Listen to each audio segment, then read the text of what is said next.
भगवान विष्णु एक नहीं बल्कि तीन तीन स्वरूपों में इस सृष्टि का संचालन करते हैं। विष्णु पुराण, भागवत गीता और अन्य शास्त्रों के मुताबिक भगवान विष्णु के विश्व स्वरूप यानी महाविष्णु को परब्रह्म माना जाता है, यानी वह परब्रह्म है। वे ही इस सृष्टि के पालनहार है और वे ही सृष्टि के कण कण में वास करते हैं। महाविष्णु से ही अनेकों ब्रह्मांड की उत्पत्ति हुई है और उन्हीं के अनेकों अवतार हर एक ब्रह्मांड को संचालित करते हैं। भगवान विष्णु की कई सारी लीलाएं हैं जो सभी का मन मोह लेती है, क्योंकि उनकी हर लीला से हमें अनेक गहराई भरे उपदेश मिलते हैं, जिसे हम हमारे जीवन में उतारकर हमारी बुद्धि, हमारे विचार और हमारी जीवन शैली को शुद्ध कर सकते हैं। तो आज के इस वीडियो में हम जानेंगे महाविष्णु के कुछ रहस्यों के बारे में जो शायद ही आपने सुने होंगे। तो वीडियो को अंत तक जरूर देखना और जानकारी अच्छी लगे तो वीडियो को लाइक करें, शेयर करें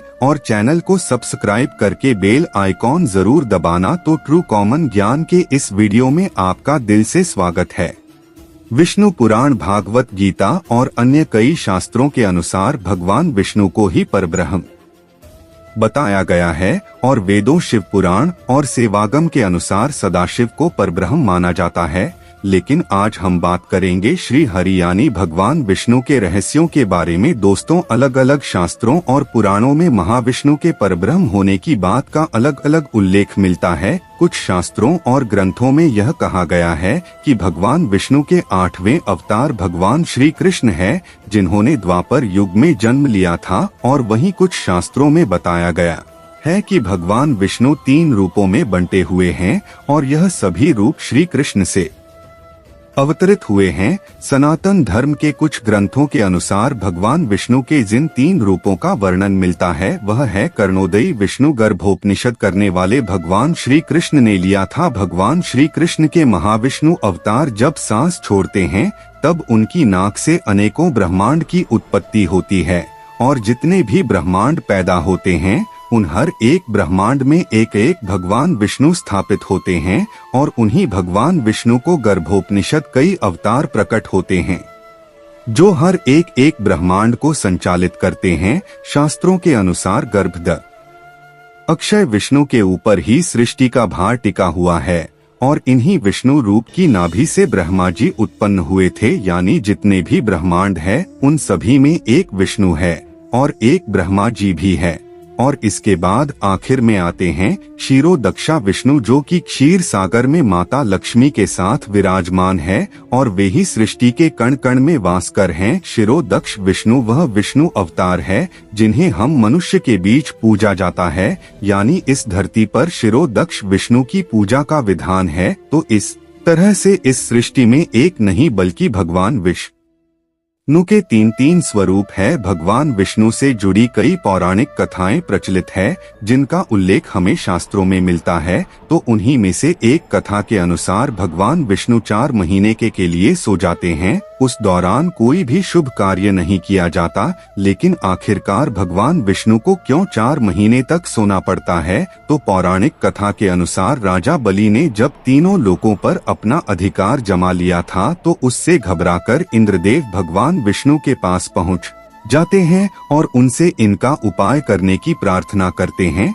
तब भगवान विष्णु ने वामन अवतार धारण किया और राजा बलि से दान मांगने पहुंच गए। तब भगवान वामन ने राजा बलि से 3 पग भूमि मांगी तो राजा बलि इतनी भूमि देने को तैयार हो गए। तब भगवान वामन ने 2 पग में धरती और आकाश को नाप लिया, यानी उनका एक पैर धरती पर और दूसरा पैर आकाश में था। और फिर बलि से पूछा कि तीसरा पैर कहाँ रखूं? तब बलि ने कहा कि मेरे सिर पर रख दो। और इस तरह विष्णु भगवान ने वामन अवतार लेकर 3 पग में तीनों लोगों को बलि से मुक्त करवाया था और इंद्र का भय दूर किया था। वहीं राजा बलि की दानशीलता और भक्ति भाव से प्रसन्न होकर भगवान विष्णु ने उनसे वरदान मांगने को कहा। तब बलि ने भगवान विष्णु से अपने साथ पाताल लोक चलकर हमेशा के लिए वहीं रहने का वर मांगा और भगवान विष्णु ने बलि को ऐसा वरदान देकर उनके पाताल में वास करने चले गए। लेकिन तब माता लक्ष्मी सहित सभी देवी देवता चिंतित हो गए। तब माता लक्ष्मी ने भगवान विष्णु को पाताल लोक से मुक्ति दिलाने के लिए एक चाल चली, जिसमें उन्होंने एक गरीब स्त्री का रूप धारण कर राजा बलि को राखी बांधी और भगवान विष्णु को छुड़ाने का वचन मांग लिया। तब राजा बलि ने भगवान विष्णु को अपने वरदान से मुक्ति दी। तब भगवान विष्णु अपने भक्त को उदास नहीं करना चाहते थे, इसीलिए उन्होंने राजा बलि को वचन दिया कि वे आषाढ़ मास की शुक्ल पक्ष की एकादशी से कार्तिक मास की शुक्ल पक्ष की एकादशी तक यानी 4 महीने पाताल लोक में निवास करेंगे। और इसीलिए भगवान विष्णु इन 4 महीनों के दौरान योग निद्रा में रहते हैं। वहीं वामन रूप में भगवान विष्णु का एक अंश पाताल लोक में रहता है। और एक कथा के अनुसार इन 4 महीनों के दौरान भगवान विष्णु अपना सारा काम भगवान शिव को सौंपकर योग निद्रा में चले जाते हैं। इसीलिए इन 4 महीनों के दौरान भगवान शिव ही भगवान विष्णु के पूरे कार्य को देखते हैं। दोस्तों, भगवान विष्णु सृष्टि के कल्याण हेतु अब तक 9 अवतार ले चुके हैं, जो कि इस प्रकार है: मत्स्य अवतार, कुर्म अवतार, वराह अवतार, नरसिंह अवतार, वामन अवतार, परशुराम अवतार, राम अवतार, कृष्ण अवतार और बुद्ध अवतार। और उनका 10वां और आखिरी अवतार होगा कल्कि अवतार, जो कि शास्त्रों और पुराणों के अनुसार इस कलयुग में जब पाप, हिंसा, अधर्म, क्रोध यह सब अपनी चरम सीमा पर होंगे, तब कली पुरुष नाम का राक्षस अपने भौतिक रूप में सामने आएगा।